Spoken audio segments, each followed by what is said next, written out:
और इसी तरह से अखवानुल मुस्लिमीन के थे और कुछ ऐसे थे कि जो फलस्तीन से गए और इन दहशतगर्दों को इस्माइल हानिया और खालिद मशअल ने सपोर्ट भी किया था और उनके परचम भी लहराए थे। इसराइल अपनी एयरफोर्स के जरिए से और एनिमेशन के जरिए से उनको सपोर्ट कर रहा था और जो जख्मी होते थे दहशतगर्द, उनकी मरहम पट्टी इसराइल में होती थी।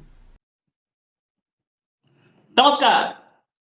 गाजा की जो वॉर है वो अब ले रही है इजराइल कॉन्फ्लिक्ट में एक नया एंगल मतलब वो अब शिया कॉन्फ्लिक्ट बताई जा रही है across the world, even Pakistan में। मैं आपको बताऊंगा और क्यों ना बताई जाए, क्योंकि शिया काफिर के नारे कहां लगते हैं, पाकिस्तान में ही तो लगते हैं। लेकिन उससे पहले एक खबर और, इंडिया में यूपी में एक कांस्टेबल हैं सोहेल अंसारी, वो फिलिस्तीन के फेवर में ट्वीट कर रहे थे या पोस्ट कर रहे थे सोशल मीडिया पे, साथ में उन्होंने पैसा भी मांगा था फिलिस्तीन के लिए, सस्पेंड कर दिया गया। बाबा की धरती पे बेटा, बाबा की स्टेट में ये काम, अभी तुम जानते नहीं हो बाबा क्या कर सकता है, अभी तुम्हारा घर भी गिरा सकता है, लेकिन गिराएंगे नहीं। खैर बाबा जो है इस मामले में बहुत शरीफ हैं। बाबा सिर्फ उतना एक्शन लेते हैं आतंकवादियों के खिलाफ, तुमने गलती की होगी या तुमने जज्बात में करे इसलिए तुम्हारे खिलाफ जरा सा एक्शन हुआ।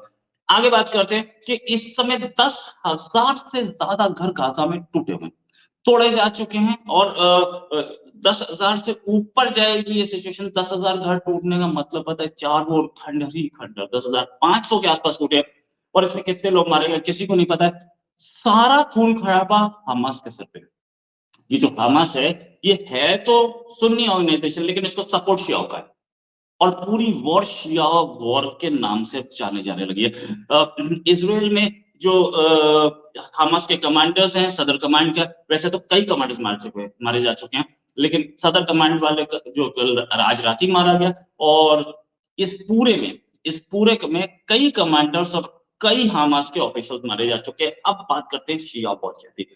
जावेद चौधरी एक जर्नलिस्ट है, वो ये बोल रहे हैं कि उस एरिया से सुन्नियों को निकाल दिया गया था, शिया वहां रह गए थे और हमास क्योंकि एक सुन्नी ऑर्गेनाइजेशन है उसमें शिया ज्यादा सपोर्टर्स हैं और चारों ओर से जो लोग उसे सपोर्ट कर रहे हैं, चाहे वो हिजबुल्लाह हो या कोई और हो, वो सारे शिया इधर सपोर्ट कर रहे हैं।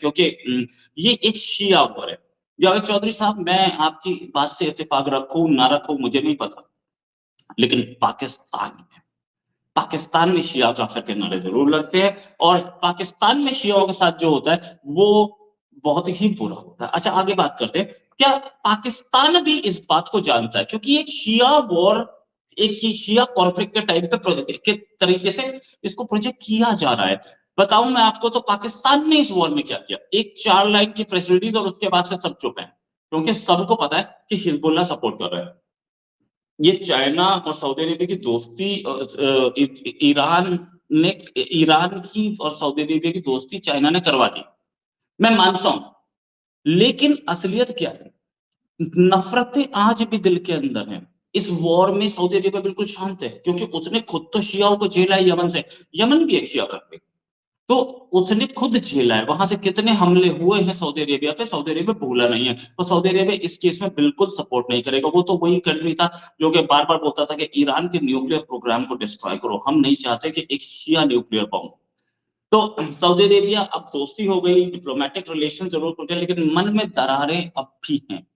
ये कहानी साथ में पाकिस्तान ने क्या किया, पाकिस्तान के भी तो दुश्मनी रही है ना ईरान से, आज भी है। पाकिस्तान भी एक एक छोटा सा प्रेस रिलीज निकाल के चुप बैठ गया। भले ही लोग चीख रहे हों, वो लोग जो कि आटे की लाइन में मरने के लिए तैयार हैं, 10,000 20,000 50,000 के बिल दे रहे हैं बिजली के, लेकिन वो चीख रहे हैं कि हाँ हम सपोर्ट करते हैं फिलिस्तीन को, तुम्हारे पास पैसा है जो तुम वहां पे दे दोगे, तुम्हारे पैसा है जो तुम वहां पे डोनेट कर दोगे, नहीं कर सकते। तुम्हारी गवर्नमेंट बिल्कुल चुप है, आर्मी चीफ बिल्कुल चुप है। इसलिए चुप है क्योंकि यहाँ पे शिया वाला मामला आता है और शिया को कोई सपोर्ट करने के मूड में नहीं भैया। शिया वो मुसलमान है जो कि अपने आप को मुसलमान खुद क्लेम कर रहा है, पूरी दुनिया उसको मुसलमान मानने के मूड में नहीं है। हालांकि शिया जो है वो जा सकते हैं हज के लिए, क्योंकि एक बड़ा सेक्ट है और इतने बड़े सेक्ट को आप एलियनेट नहीं कर पाएंगे। और आज से नहीं, बहुत टाइम से, हजारों साल से इस्लाम की एकदम पैदाइश के तुरंत बाद ही शिया से एकटा गया था, और शिया से पंगा लेना बहुत मुश्किल था। शिया बड़े पावरफुल थे क्योंकि वो पर्शिया एरिया में मतलब ईरान एरिया में और सऊदी अरेबिया के इर्द गिर्द बहुत सारे थे, तो इसलिए शियाओं से, वरना ये अहमदी वगैरह को तो सीधे सीधे बोल देते कि तुम हज नहीं कर सकते, तुम मुस्लिम नहीं। शियाओं के साथ ऐसा नहीं, लेकिन नफरत है, और इसी नफरत को अब सामने आ रही है। इजिप्ट जो कि एक सुन्नी कंट्री है, वो इसराइल को ओपनली सपोर्ट कर, सीधे सीधे openly support in the sense कि उसने ही इंटेलिजेंस वार्निंग दी थी कि तुम्हारे पर हमला होने वाला है, समझ जाओ। हिजबुल्लाह को वो पहले से सपोर्ट नहीं करता था, हिजबुल्लाह को यूएई भी सपोर्ट नहीं करता था, वो भी सुन्नी कंट्री है, वो भी इसराइल को सपोर्ट, उसने तो ओपन नहीं बोला यूएई ने कि भाई हम सपोर्ट करते हैं। सऊदी अरेबिया ने एक रिलीज निकाली, थोड़ा स्टार्टिंग में सपोर्ट किया, उसके बाद चुप बैठ गया।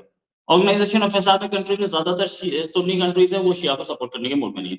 अब शिया कंट्रीज कौन कौन से हैं पूरी वर्ल्ड में? सबसे ज्यादा शिया ईरान में, सेकंड लार्जेस्ट शिया पाकिस्तान में, चुप है, ठीक है। लेकिन क्योंकि सुन्नी डोमिनेटेड कंट्री पाकिस्तान, कुछ नहीं बोल रहा वो, शांत है, लेकिन है सबसे सेकंड लार्जेस्ट। इंडिया में उसके बाद थर्ड लार्जेस्ट शिया जो है वो इराक में है, इराक से, लेकिन क्योंकि इराक भी चुप बैठा है, इराक से ऑपरेट कर रहा है Hezbollah, no doubt about it. अभी कुछ दिन पहले हमने देखा कि ईरान की आर्मी का एक कंटिजेंट थोड़ा सा वो सीरिया के बॉर्डर पर मिला और उस पर अटैक किया इसराइल ने। वो कैसे किया? वो इराक से क्रॉस करके गया होगा ना, शिया रीजन से, तो ये भी गेम था। इंडिया है, यमन है। अब यमन से तो लड़ाई रही है सऊदी अरेबिया की, वो तो शिया एक्शन पे गेम खेलता था।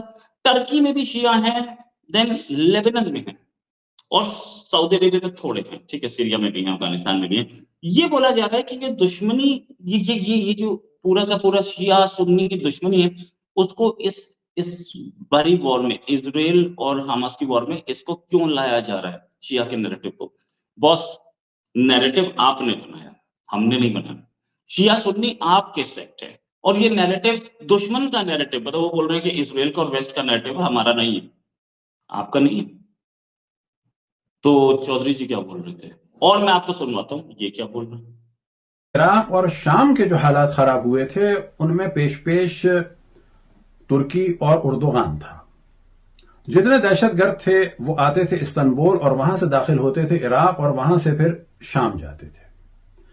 इसी तरह से जो दहशतगर्द थे उमूमन वो देवबंदी और अहले हदीस, और इसी तरह से अखवानुल मुस्लिमीन के थे, और कुछ ऐसे थे कि जो फलस्तीन से गए, और इन दहशतगर्दों को इस्माइल हानिया और खालिद मशअल ने सपोर्ट भी किया था, और उनके परचम भी लहराए थे। इसराइल अपनी एयरफोर्स के जरिए से और एनिमेशन के जरिए से उनको सपोर्ट कर रहा था, और जो जख्मी होते थे दहशतगर्द, उनकी मरहम पट्टी इसराइल में होती थी। इन दहशतगर्दों से जो मुकाबला किया गया, तो उसमें एक जो अहम फैक्टर था वो थी रशिया की आर्मी, और वो आर्मी इस वक्त मसरूफ है यूक्रेन में। लिहाजा मुमकिन है कि ये तुर्की वालों का, अमेरिका का, इसराइल का, और इन फलस्तीनी बाज रहबरों का भी जैसे बड़े आराम से सिजदे शुक्र कर रहे हैं, लेकिन दुनिया नहीं जानती कि इस पर दोहा कतर में बैठे हैं, ये गजा में नहीं बैठे हैं।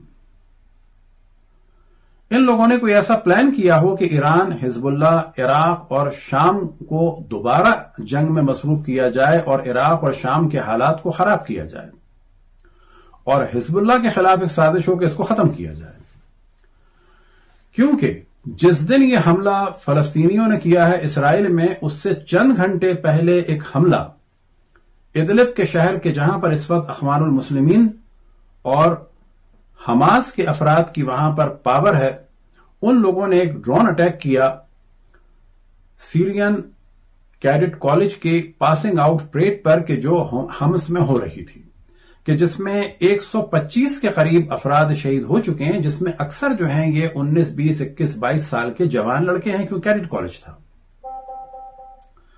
दूसरी जानिब हम देखते हैं कि सीरिया के 2 एयरपोर्ट पे हमले किए हैं इसराइल ने, यानी दमिश्क और साथ ही हम्स के एयरपोर्ट पर। तो यहां से यह अंदाजा लगता है कि शाम के हालात को खराब किया जा रहा है। सऊदी अरेबिया इस वॉर से डिस्टेंस बना के बैठा है। ईरान ने इसकी फंडिंग की थी, ये तो बहुत क्लियर है, ईरान से ही हथियार आए थे, ये बहुत क्लियर है।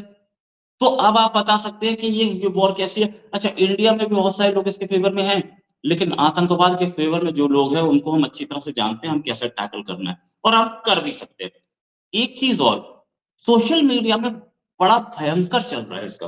क्या चल रहा है? सोशल मीडिया में ये चल रहा है कि ये शिया वॉर है, शिया लोग इसे सपोर्ट कर रहे हैं। हालांकि बहुत सारे लोगों का जैसे बोलते हैं अपने धर्म के लिए प्यार भी जाग रहा है, तो वो लोग बोल रहे हैं कि नहीं नहीं इस वॉर में हमें शामिल हो रहे हैं। लेकिन आप अगर ध्यान से सुने तो मुस्लिम क्लेरिक्स जो शियाओं के खिलाफ रहे वो ज्यादा इसमें ओपन में आ रहे हैं और आकर के बोल रहे हैं नहीं ये समझो कि ये शियाओं का है। तो ये शिया और सुन्नी इसमें घुसने के बाद ये वॉर हमास के हाथ पाले से निकल सकती है। और अब तक जो दिख रहा है, हमें जितने भी कंट्रीज दिख रहे हैं कितने ओपन में सपोर्ट करते दिख रहे हैं। एक तो अमेरिका का डर है ही, और अमेरिका के वहां पे अब तो 20-25 के आसपास शिप पहुंच चुके हैं, एयरक्राफ्ट की फ्लीट पहुंच चुकी है, नो डाउट अबाउट इट। लेकिन अमेरिका का डर तो है ही, इसराइल का अपना भी डर है, लेकिन शिया सुन्नी कॉन्फ्लिक्ट कहीं गेम दिख रहा है, और इस गेम में गोटी बहुत बुरी फंसेगी शिया सुन्नी कॉन्फ्लिक्ट की और हमास की। इसी के साथ एक और खबर के साथ हाजिर हूं, अभी के लिए नमस्कार, धन्यवाद, जय हिंद।